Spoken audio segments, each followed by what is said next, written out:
Class पर आपका स्वागत है। विषय विज्ञान कक्षा 10 अध्याय नंबर 2 अम्ल क्षारक एवं लवण। इसमें जो मोस्ट टॉपिक है वो लिया है प्लास्टर ऑफ पेरिस। देखिए प्लास्टर ऑफ पेरिस को जो है शॉर्ट में पीओपी कहा जाता है। प्लास्टर ऑफ पेरिस का रासायनिक जो सूत्र होता है वो हो जाएगा CaSO4 इंटू हाफ H2O, या फिर इसको इस तरह लिख पाएंगे। देखिए ब्रैकेट्स लगा देंगे, ब्रैकेट से पहले लिखेंगे 2, फिर यहाँ लिखेंगे CaSO4 into half CaSO4 into H2O।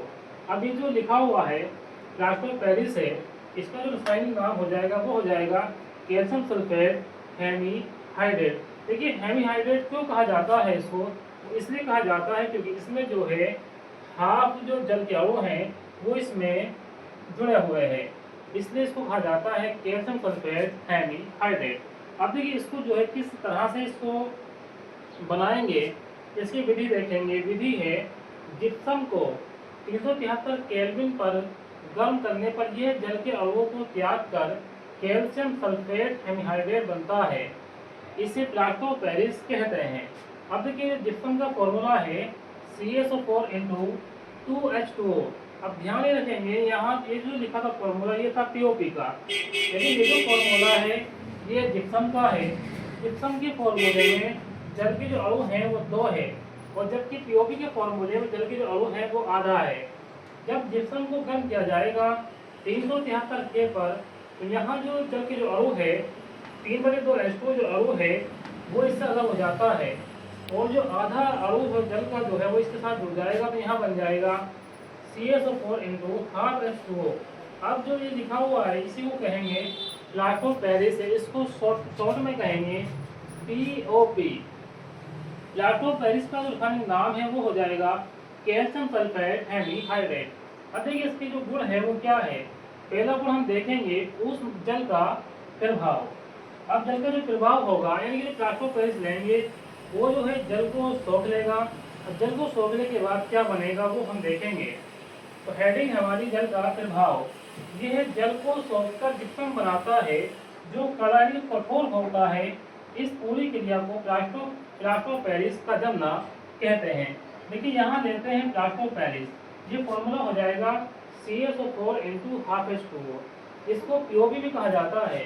अब इसमें प्लस लगा के लिखेंगे 3/2H2O, यानी कि इस जो हमने समीकरण लिख रहे हैं इस समीकरण को हम देखेंगे तो सेम समीकरण ये वाली है, यानी कि इस समीकरण में क्या है ये इस सेक्शन से तो बन रहा था पीओपी। अब यहाँ पीओपी के साथ जो जल जो लिया है, क्योंकि पीओपी जो है जल को सोख लेगा, तो फिर क्या हो जाएगा यहाँ बन जाएगा जिप्सम।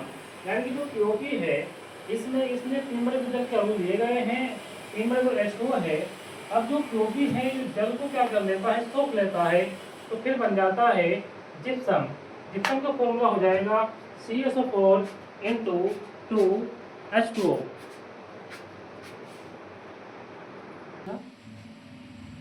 देखिए इसमें अगली हेडिंग देखेंगे ऊष्मा का प्रभाव।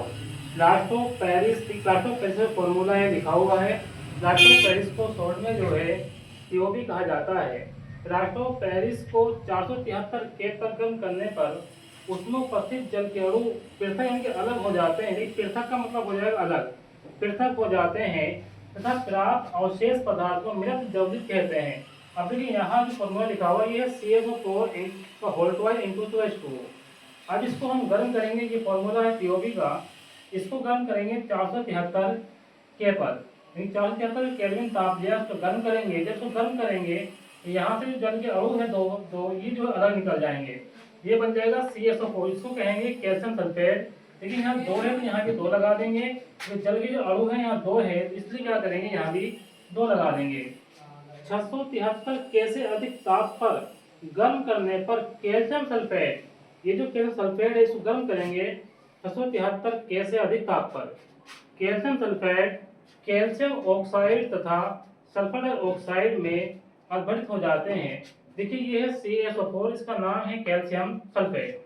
इसको गर्म करेंगे 673 K से अधिक ताप पर। जब गर्म करेंगे तो अपघटित हो जाएगा CaO, इसका नाम हो जाएगा कैल्शियम ऑक्साइड। ये है SO2, इसका नाम हो जाएगा सल्फर डाइऑक्साइड। ये है O2। देखिए ये क्या है सॉलिड है, ये गैस है और ये क्या है, ये भी जो है गैस है। अब जो प्लास्टर ऑफ पेरिस जो हमने पढ़ा है पीओपी, इसके उपयोग पढ़ेंगे। उपयोग क्या है, खिलौना बनाने में, यानी कि पीओपी का उपयोग जो खिलौना बनाने में करते हैं, सजावट का सामान बनाने में, जो सामान सजावट के लिए होता है उस सामान को बनाने के लिए भी पीओपी का प्रयोग किया जाता है। क्योंकि किसी सतह को चिकना करने में, यानी कि समझेंगे इसे दीवार है, इस दीवार को चिकना करने के लिए जो है पीओपी का प्रयोग करते हैं। आप देखते हैं घरों में जो है पीओपी कराई जाती है, जिससे कि जो डिजाइन बन जाते हैं। अगले नंबर पे हम देखेंगे, डॉक्टर टूटी हुई हड्डियों को सही जगह पर स्थिर रखने के लिए करते हैं। यानी जो कोई हड्डी टूट जाती है उसको सही जगह पर रखने के लिए जो है पीओपी का प्रयोग किया जाता है। इस तरह की वीडियो पाने के लिए हमारे चैनल को सब्सक्राइब करें, वीडियो को लाइक करें। मिलते हैं आपसे अगली वीडियो में। Thanks for watching this video.